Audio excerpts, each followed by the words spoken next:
Di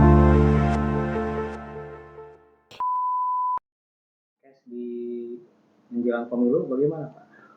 Eh, kita sudah menyiapkan beberapa fasilitas pelayanan kesehatan. Dinas Kesehatan Dinkes Kabupaten Ciamis menyiagakan tim tenaga kesehatan di seluruh tempat pemungutan suara untuk memastikan kelancaran dan kesehatan pemilu 2024. Tim nakes dari puskesmas di setiap desa kelurahan akan berkeliling dan bersiaga di lokasi TPS selama 3 hari. Mulai dari H-1 hari H hingga H+1 pemungutan suara. Ditemui di ruang kerjanya pada Selasa 13 Februari 2024, Kepala Bidang Pelayanan Kesehatan Kabupaten Ciamis, Asep Joni Herianto, menjelaskan puskesmas dan rumah sakit siap siaga dalam rangka pelaksanaan layanan kesehatan di pemilu 2024 ini. Di menjelang pemilu bagaimana, Pak? Kita sudah menyiapkan beberapa fasilitas pelayanan kesehatan. Untuk di Kabupaten Ciamis ada 2 rumah sakit sebagai rujukan, yaitu Rumah Sakit Ciamis dan Rumah Sakit Kawali. Kemudian ada 37 puskesmas yang ada di Kabupaten Ciamis, itu semua sudah dipersiapkan untuk kegiatan pengamanan kesehatan pemilu 2024. Pak, kalau tiap TPS itu ada berapa nakes? Nah, untuk TPS sendiri kita melibatkan. Dengan Bapak siapa, Pak? Selamat siang, saya dengan Dr. Bayu Yudiawan, Kepala Bidang Pelayanan Medis di Rumah Sakit Umum Daerah Kabupaten. Di tempat yang berbeda, Kabid Pelayanan RSUD Ciamis, Bayu Yudiawan, mengatakan pihaknya telah melakukan koordinasi dengan pihak terkait, memastikan lancarnya akses dan keamanan bagi warga yang membutuhkan layanan kesehatan. Bayu menghimbau masyarakat untuk mendukung pelaksanaan pemilu dengan menjaga kesehatan dan keamanan diri. Persiapan menjelang pemilu untuk nakes bagaimana? Ya, alhamdulillah kita berupaya seoptimal mungkin untuk mendukung kesuksesan pemilu ini dengan cara supaya hak suara terutama dari sivitas hospitalia yang ada di sini bisa terjamin terlaksana, yaitu dengan cara kita mengatur shift jadwal. Kita utamakan, kita prioritaskan memberikan luang waktu untuk nakes yang memang domisilinya jauh dari tempat kerja dari rumah sakit ini, sehingga kita plot diretur dengan teman-teman satu unitnya untuk mendapat jadwal jaga shift di malam hari, sehingga pada pagi hari dan siang harinya mempunyai keleluasaan waktu untuk ikut berpartisipasi dalam pesta demokrasi Republik Indonesia ini.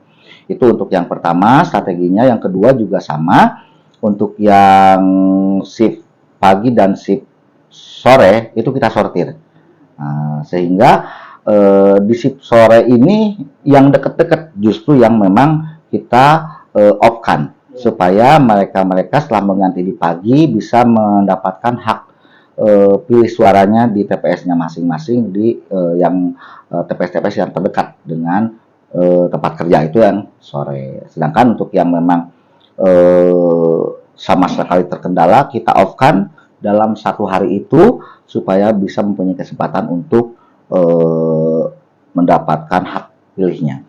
Nanti di rolling shift. Nah, itu yang memang ada keterbatasan waktu, itu diprioritaskan untuk mendapatkan shift malam, begitu. Pak, untuk pasien sendiri bagaimana ya?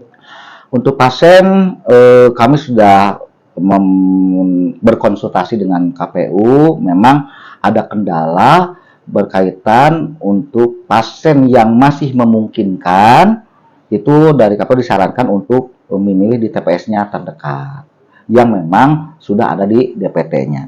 Tapi untuk yang daftar pemilih tetap, tapi untuk yang daftar pemilih tambahan atau berpindah tempat memang agak menemukan kendala karena adanya dapil ya kalau untuk yang sekarang. Jadi untuk dapil yang domisilinya jauh dari rumah sakit itu kan udah berbeda dapil.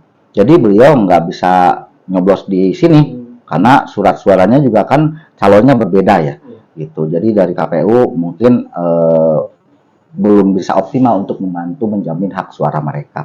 Tapi kalau kita ikut saja kebijakan yang ada, dan kita akan mencoba seoptimal mungkin untuk ikut menyukseskan pesta demokrasi ini.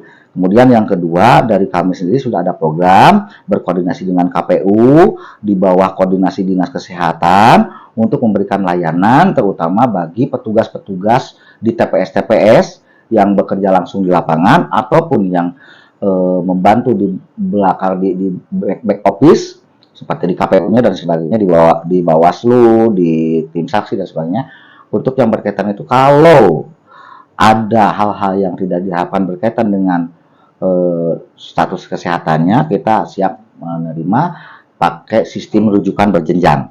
Karena itu nanti yang akan mengawal adalah fasilitas kesehatan tingkat pertama di TPS-nya masing-masing. Kalaupun ada yang harus dirujuk, kita siap dan kita standby 24 jam dengan catatan biaya kesehatannya itu digratiskan. Gitu. Karena memang sudah tercover dengan BPJS juga. Pak, ini setelah kita. Misalkan kalau yang sakit parah, bagaimana itu? Misalkan yang operasi apa harus ngikutin denda juga? Oh jelas dalam keadaan status fisik dan mentalnya tidak memungkinkan karena dia tidak dalam keadaan sadar, dalam keadaan tidak kompeten untuk melakukan suatu pemilihan kebijakan, penetapan keputusan, sehingga itu tidak bisa ya, karena memang karena memang dalam keadaan tidak sadar, sakit parah, dan memang jangankan untuk itu, untuk activity daily living. Dari Kabupaten Ciamis, reporter Heri Herianto mengabarkan untuk Salira TV.